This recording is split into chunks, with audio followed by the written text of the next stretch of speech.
Thank you very much for this wonderful opportunity. And may I request the other two panelists to also introduce themselves. Jayesh. That's a surprise. I thought I was being introduced, but here I am. I can introduce myself. That's the easy part. So, Jayesh Bhayani, I currently work for Tesco as a Senior Director of Engineering and Program, and I am responsible for all business-facing engineering. We have about 1,800 members in our teams spread across 4 different locations. And I've been with Tesco for 3 years. I was in US for almost 25 years before that, based in Silicon Valley and Santa Monica. So that's me. Thank you, Jayesh. Milan. Hi, this is Milan Kumar. I work as a global CIO as well as the Chief Digital Officer for Wabco Automotive. We are headquartered in Switzerland, so it's a US company, but headquartered in Switzerland. I've been in this role primarily to transform this 150-year-old legendary company. In the past, I used to play the CIO role in Volkswagen, into the entity group, and also I have an interesting career working both for consulting as well as part of the industry directly. Thank you, Milan. Thank you. I think today's topic is kind of particularly of interest for a lot of people because we all grew up watching Terminator. Now, when we talk of Workforce 2030, we're all wondering what's in store. One of the studies which showed 65% of the children who are entering primary education today will get into jobs which doesn't even exist today. So that's kind of what we are looking at, and we are also thinking through what's going to happen in the world of robots, AI coming and disrupting, and what's that we have in store.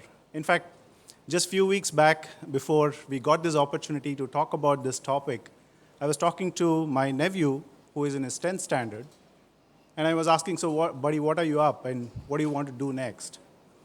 So he said, okay, what should I do next? In fact, he put the question back to me and said, so what are some of the things that I should look at? What would be the jobs that would become available in 10 years when I qualify, whichever stream I take, and what would I do? So that got me really thinking. So in fact, I think that's the first question, Jayesh and to Milan. In the next 10 years, what are some of the technology areas, what are some of the jobs that are going to be becoming relevant for the children of today? Sure. So the way I think is, I think it at 2 levels. And there are core technologies, and then there are application of technologies. And when I say core technologies, I'm not talking languages and databases and NoSQLs and stuff like that. That's not what I'm talking about. But if you look at the core technologies today, they are going through a fundamental shift. And I'm talking from compute perspective. So as much as we have advanced in our classical computing over these years, where our mobile phones are more powerful than some of the mainframes that used to exist, I think the step change that we are going to see is in quantum computing. And as much as we think it's not here, it is real, it will be real. And this is where we are going to see a drastic change in an order of multiple magnitudes. Not an order of magnitude, multiple magnitudes. So compute, that's one area. Then when you look at networks, 5G is here, and 6G is already being conceptualized. So then when you start to think about it, saying you can have near real-time exchange of information at scale, instantaneously, and you have compute power at that scale, it's going to fundamentally shift the kind of solutions that we are going to build. And then when you start to build the next layer of that in terms of saying data and analytics and AI and machine learning, they are here. I think we are still at generation 1 of AI. And the amount with this compute and networking that we are going to see in next generation is fundamentally going to be different. We have seen so far automated jobs, repetitive jobs being automated. There are some levels of cognitive automation that we are looking at right now. But with this compute and networking, when the edge computing becomes real and the amount of data that you can process, that will be completely different. So when you take this fundamental, the last one that I would add is more than compute and network, is I think our quest for space, our engines are still very old, and the speed at which we are exploring is still very slow. So apart from these, the another foundational stuff that we are going to see is in the space exploration from the engine's perspective, saying how do we explore much faster? So if you take all these things, you can apply it to any of these industries, whether it is transport, whether it is finance, whether it's insurance, whether it's retail. Any of these industries, they are going to see foundational shift in the types of solutions that they are going to see using these foundational technologies. So I think the relevant technologies for next 10 years focus on those foundational core technologies, one, and two, how do you use those foundational technologies no matter which industry you are in? Thank you. Maybe I would like to add a Yes. couple of points. From my perspective, how I see probably the next 10 years uh, is getting more what we call ACE. So autonomous, connected, and electrification. So the whole world is moving towards that, be it any kind of industry that we can take into. The second very important thing, what I see is the heterogeneous society. I was just going through that in by another 3-4 years. In a world, we will have 1 out of 10 people, which is 65 years old. And that also demands a kind of skill set, be it in the healthcare, be it in the connected society. So that's another area that I see that there will be a lot of technological disruption happening, including the healthcare. Another I see is the world is moving toward something called zero latency or zero defects. So it's all about achieving zero. So whatever it takes to reach that, so different kind of technologies. So these are the things that I see is gradually transforming, and these are the in next 10 years the skill set people have to acquire. Wonderful. Wonderful. Thank you. I mean, these are really cool technologies that you all talked about, but of course, it has their roots in the core technologies that you talked about.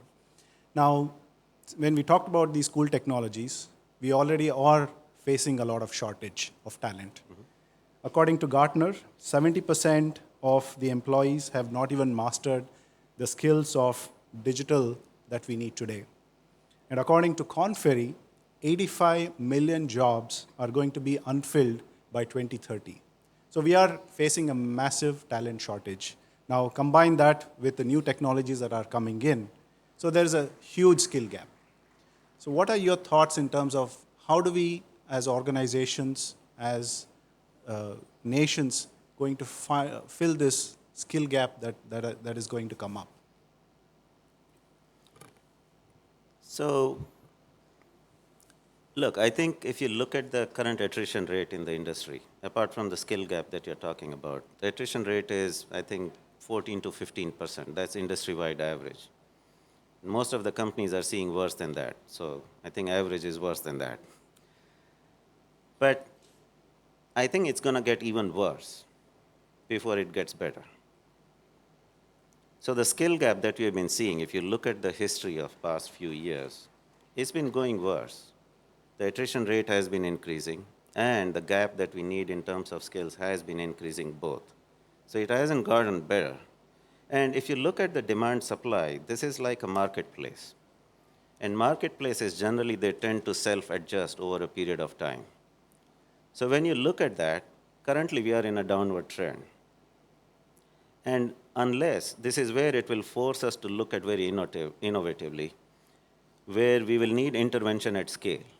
Because until now, we all have been using standard ways of intervening, which is saying we are going to reskill, upskill our colleagues and employees. We are going to hire from every different possible ways that we could hire, and flex workforce. So we have been doing that, and every single industry here, I'm sure every single company is dealing with that in a traditional way.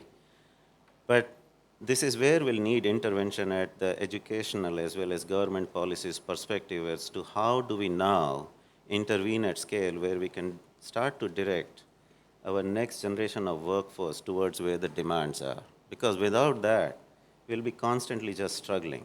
And I think it's going to get worse until it forces us to come up with those kind of innovative solutions to say we got to intervene.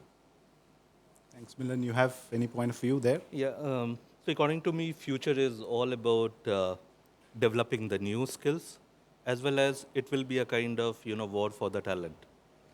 Uh, if you just analyze the candidate journey mapping when you want to onboard, so what we call in the analog era, so that's the current era, where they generally research a company, they shortlist a job, they apply for it, and then they start talking to a recruiter.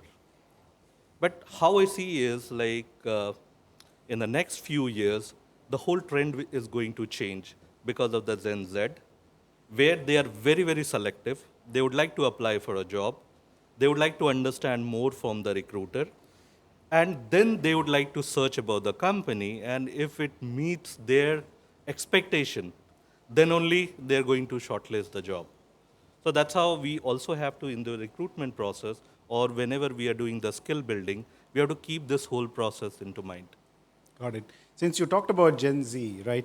That's a very interesting aspect that you brought up. The whole Gen Z is about shared knowledge, shared economy. They don't like to own anything. It's asset light.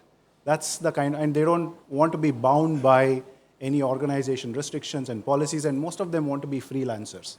And a study shows that 34% of the US workforce is already into a freelancing mode. So how do you engage? How do we as organizations engage, which is Gen Z, which is coming in the next 10 years? What are some of your thoughts? I'll probably go to Milan first and then come to Jayesh. We need to understand the way in which the Gen Z, their behaviors are. So if you see, they are very direct. They don't want to be a kind of into more hierarchical kind of organization. They want to move from keyboard to kind of touch screen or single touch. So you see there is a huge behavior change. And as you rightly said, it's not about sharing a space.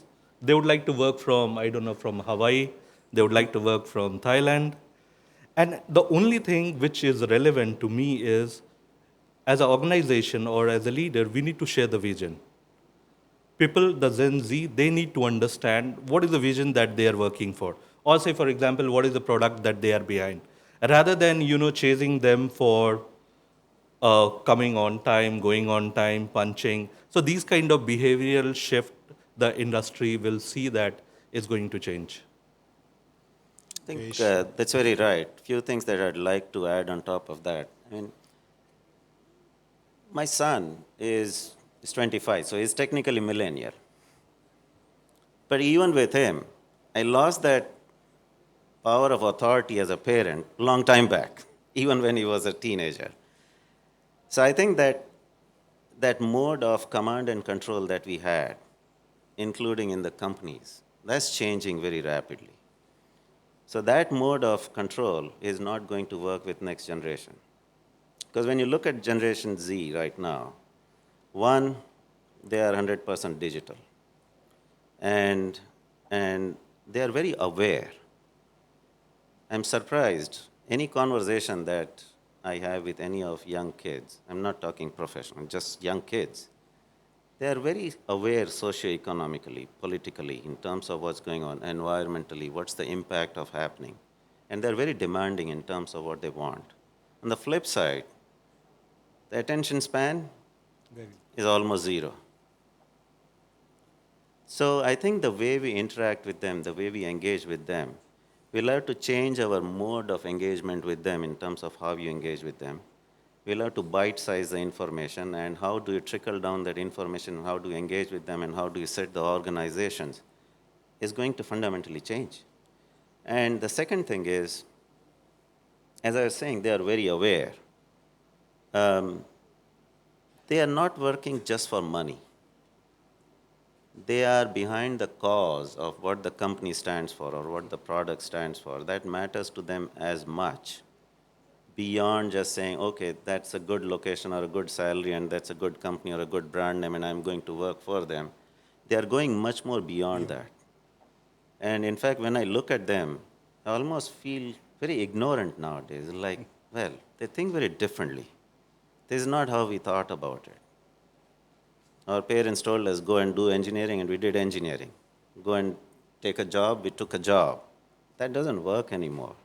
So the way you engage, the way you work with them, the way you reason with them, and the way you exchange information with them is just completely different nowadays. So when we are thinking of Gen Zs, which are joining in, they have started to join already, but they'll be majority of the workforce in the coming decade. Wonderful. So do you really see Uberization of workplace where, somebody is a developer sitting in Thailand and somebody is sitting in the US and you give them packets of work and you bring it together? I mean, we already saw some examples of it. Do you see a rampant Uberization of workplace where people bid for projects and make it happen? I would say yes and no both. So again, it's a marketplace. I'm sure no one loves that. We do it because we have to. There are Fivers out there where you'll give small jobs and everything. But if you look at any serious product that we got to develop as a company, you'll always need core skills that are part of your permanent workforce because you need that stability and continuity in building that kind of products versus saying you will just disseminate the entire information and then assemble it. I don't think we have reached that level of maturity yet to say we can completely or 100% work on Uberization of force. Now, should that be 0%? No. This is where I always see that as in terms of while we are talking about automation and what you can automate, the repetitive task and stuff like that. Similarly, the finite tasks which can be disseminated very easily and communicated properly can be disseminated. But other than that, you'll always need a core team which is maintaining and developing your products. So you say it's a very healthy balance that we need to strike between what can be Uberized or make it into a marketplace vis-a-vis what should be held Exactly. in-house. What I would say is the ideal place is where, depending upon what products you are building, you have choices to make. And I don't think we are at that place right now where we have freedom and not freedom, but I think the luxury of making those choices because as we are just talking to your earlier question, the skill gap and the resource gap is so much that you are trying to make do using any which means that are possible today. No, thanks a lot. I think you touched upon automation and AI, which is very relevant. I think a lot of the people, especially mid-level managers today, are worried about what's going to happen to their jobs. A lot of people who are in repetitive jobs are worried how many of their jobs are going to go away. And a McKinsey study talked about 50% of the current work getting fully automated in next few years. And it can be easily automated. So that's kind of what we are dealing with right now. Now, on one hand, there is a skill gap. On the other hand, we have a redundant workforce which is coming up, right? So what are your thoughts on the redundant workforce and what can we do about it? How do we create, in fact, it's a lot less a technology change. It's a lot of emotional change management. It's a social change that we need to bring in. So what would be your thoughts and how do you address this? So I'll be a little bit controversial and contrarian both here. I think we should panic about machines taking a lot of our jobs and automation taking a lot of jobs. Now, that's very contrary to what's the material out there in terms of people saying humans helping machine and machine helping human. I think that's good. That model will be there. But at the same time, when you now start to touch upon cognitive automation, is where the real danger is. And when you look at the history of businesses, the competition is increasing exponentially, and everyone is market driven. So when you are looking at your stocks, they are driven by cost and growth and some equation of that. So from that perspective, if you want to stay relevant as a business or if you want to compete, you are forced to compete on those grounds. So when you look at past, the industrialization, and this is where people would say, well, industrialization, when it was happening, people were worried the jobs would go away, but we survived and the population grew and there are still more jobs. But those jobs have shifted to more services. Those jobs are not in manufacturing. The countries that were powerful back then, which was UK and America, they grew because of the industrialization that they controlled. Uh, After that, it's all services now. But the amount of change that we are going through is exponentially changing right now. So from that perspective, if we are going to see this automation at the cognitive level, and businesses have to compete, there is very well a possibility that most of the jobs, even at the cognitive level, will start to be replaced because you are going to compete on cost and growth perspective. Sorry to say that, but I No. think there is a real danger there. No, I think they definitely need to be paranoid about it so that we can see how we can create more revenue streams and more jobs for people. Milan, you have Yeah, any- maybe I take this opportunity to contradict you. Yeah. Because according to me, like the technology is going to coexist. We talk about the robot, then we talk about the cobots, and then the humans. So gradually, what I feel is the human-machine interface is going to improve, and going forward, that both the skill set I see will complement each other. But nevertheless, the point that you touch is very true. It's all about the change management, and people also have to be really open for the upskilling and the reskilling. It cannot happen that maybe traditionally if somebody is working 10 years into .NET or Java, then tomorrow he should be still open to adopt something new, which is more to data analytics or IoT or cloud computing or whatever it is. So that is the key, because somehow you cannot avoid the coexistence any longer. No, I think it will coexist. That's not my point. It's not zero or nothing, but there's a real danger. And this is not just within technology. What I'm saying is because of technology in various different industries, the impact can be so huge, even at the cognitive level, that we will start to It's see going to- some displacement in terms of saying, we don't need you to make decisions. For example, Waze. yeah, which is really cognitive. It is cognitive. It is in real time telling you where the traffic is and how you should drive. You don't need any navigators now. So I And think you have we'll, heard the example where the taxi drivers in London, they have to study for 2 years, and in fact, their brain shape changes because they've got to remember so much information about the streets and how you'll navigate there. Versus now GPSs and Waze coming in and saying, well, you don't need that. They just feel cheated saying, I studied all I this. studied all this. I think it's as you rightly said, it's a balance. Some will get more disrupted, some may not. So I think we'll find a balance. I'm not going to touch too much on reskilling. I think there was a previous session which talked a lot about reskilling, but I think I'm going to park the fact that we have a redundant workforce on one hand, which needs to be reskilled, and we have serious shortage of skill sets which needs to be filled. I'm going to turn on something more interesting. We have seen industrial revolution, we have seen internet revolution, now we are going through digital revolution. But one thing, while on technology we have gone through all of these revolution, but management was invented when they brought farm workers to do factory jobs. So that's when the management was born, the whole command and control was born.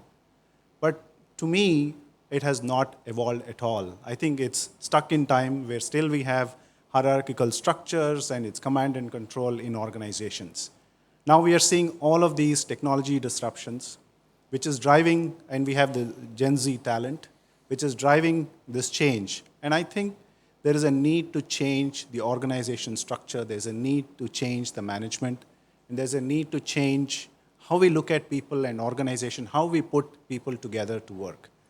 I think that's going to go through fundamental change. What are some of your thoughts? Because I firmly believe that it's going to have a massive impact on how we operate. I think I touched upon this a little bit before when I was talking about Gen Zs in terms of how they expect you to engage with them. And this is why I took example of our son. But if you extend that into the organization, this is where command and control is not going to work. We already touched upon that. In terms of some of the stuff that you already see happening, happens in my teams and it's happening across the industry in lots of companies, is the self-organizing team gets thrown around a lot.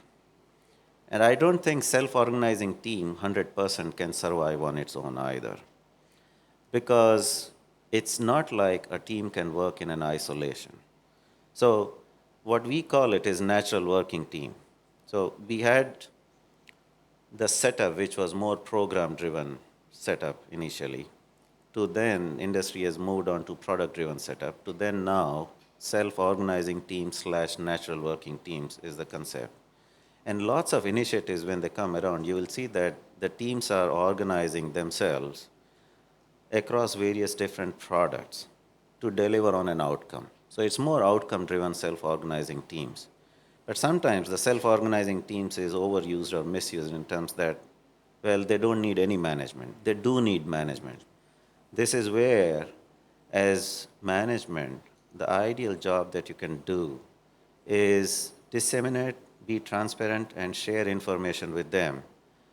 Trust them, support them, and through their failures and help them make decisions is, I think, the kind of role that as management we can play versus a total command and control that we had, or the 100% opposite of that in other extremes saying, well, just go and do whatever you want. I don't think that's needed because you do need that signal, which is the meta signal in terms of saying, why are you doing certain things? What are you building? Why are you building that? What matters? What's need in the market? I think that's where we can add value in terms of guiding the teams and then let them do the best way they can do it. Milan, any? Yeah, according to me, now the leadership style is changing from individual and it's getting more networked. That basically means that you need to empower your team as a kind of, being more accountable for that activity. And the decision has to be collective. Then the second thing, what I see is organizing the whole team for agility.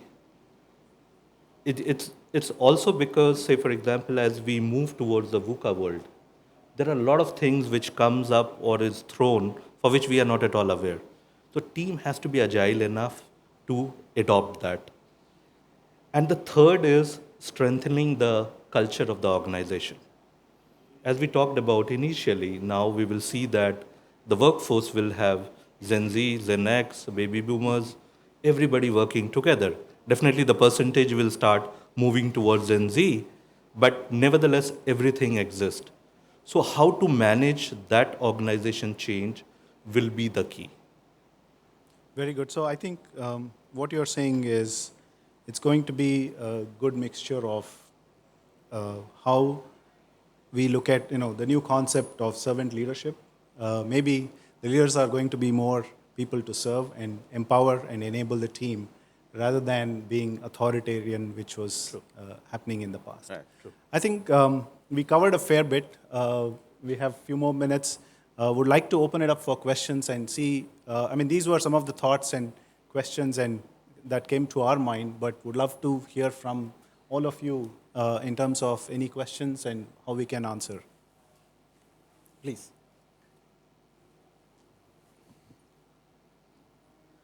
My name is Sudhakar. I'm an executive coach. My interest is typically on the gig economy, which is going on. Okay, I think the years to come, when the gig economy from 30% now to say 50, 60%, how the organizations are going to leverage this. One is we are having a high attrition rate. On the contrary, now there is an upskilling in terms of technology and all, and that keeps happening. So if the gig economy is going robust, why don't organizations leverage it? And what are your views on leveraging gig economy? I think in the future, the collaboration between academia and industry will be the key. Today also it exists, but I see in the future, the collaboration needs to be strengthened.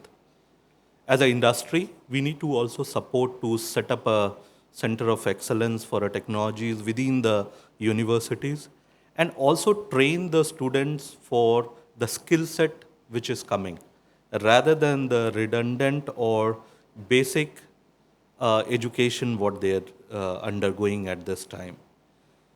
It's also a very good idea that like regular professors, we need to have the industry experts going and becoming a professor so that they should help us to bridge those gaps. Also, when I see that there should be a constant interaction between the industry and education to adopt the new courseware. They have to be also flexible. I know at this time there are certain norms like AICTE and all exist, but nevertheless the education also has to be adaptive.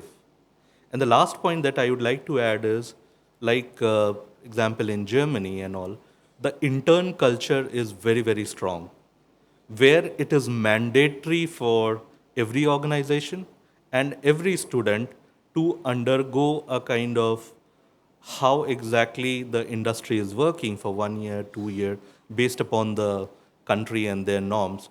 This, I see these are the areas that needs to be strengthened to cover the gap which we will see in the future. Yeah, and to add to that, in fact, Singapore government has an interesting program where they work with the corporates. They bring, let's say 100 people to be trained by the corporate, 50 to be kept by the corporate, and 50 released to market. So that's how even nations have come up with a plan where, one, they can reskill or even go to universities and change the curriculum by the industries to make sure they are relevant, they're producing relevant people for the industry.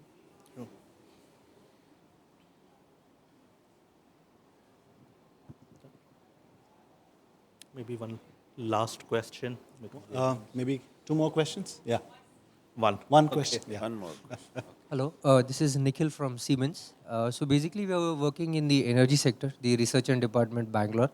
So coming from a product-based company where we have legacy systems and the shelf life of a product itself is 15 to 20 years, we see a pattern these days where the normal or average lifespan of an employee per company is reducing as years pass by. So every 2 or 3 years, the employee is actually rethinking, am I in the right place, should I change?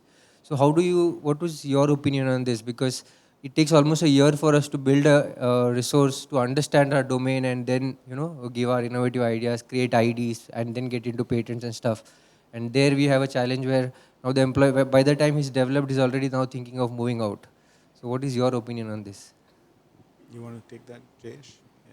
So I think we touched upon this a little bit. I think the way you had phrased the question was, how do we stay relevant? And staying relevant comes at various different levels. And that includes the products that you're building as well. Because many times companies would say that we want the cream at the top of the talent that we want to hire. But if the kind of products that we might be building are not appropriate to the skills, then you're not hiring the right talent. So right sizing the talent is very important in this market because you're right. If you hire a talent but the work is not appropriate to what their expectations are, then they're obviously going to look for an alternative thing. The other thing which we touched upon, we are already seeing that, is what beyond the product and the salary are you offering as a company is very important for the next generation of our talent now. So they are going beyond that in terms of why you are doing certain things, what you are standing for. The third aspect which we touched upon was the management, as you were saying. Are we still in a traditional way of managing our teams? Because that's where they get frustrated and they'll say, well, this is not the place I'd like to be. And finally, as bad as it sounds, I think some of the problem is self-created. And we are self-inflicting it upon us. Because every other job in the market is offering 10% higher or 15% higher. So people who are motivated by salary are on the constant lookout of saying, what's next and where should I go next? But I think that's not the only reason. And we have often heard many times that people join companies but they leave managers. And that is so true. So there is more pressure on the management nowadays in terms of how you are flexibly changing along with the next generation of workforce to manage them appropriately. And the kind of products that you're building are the kind of talent that you're hiring in the industry. The only term that I would change there probably, or would rather define, not change, is legacy. It's not an absolute term, legacy. Legacy is a relative term. And my definition of legacy is the product that is not fit for purpose for the growth that you're expecting in next 5 to 10 years. What technology was used to build that, that doesn't define it as a legacy. Did we answer your question? Thank you. So I think we are out of time. We would like to I think the key takeaway to summarize is, the good news is there's a lot of opportunity, there's a lot of skills that are going to be in demand. And for the new people that are coming in, there's a lot more to look forward to.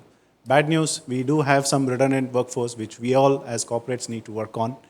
But the great thing is, as management, we need to reinvent ourselves and see how we are going to create team-based organizations, how we are going to create servant leadership as a leadership trait going forward to attack some of these problems. So thank you very much for your time, and thank you, my dear panelists, for your time and thoughts. Thank you. Thank you so much. I'm going to request you to hand over tokens of our appreciation.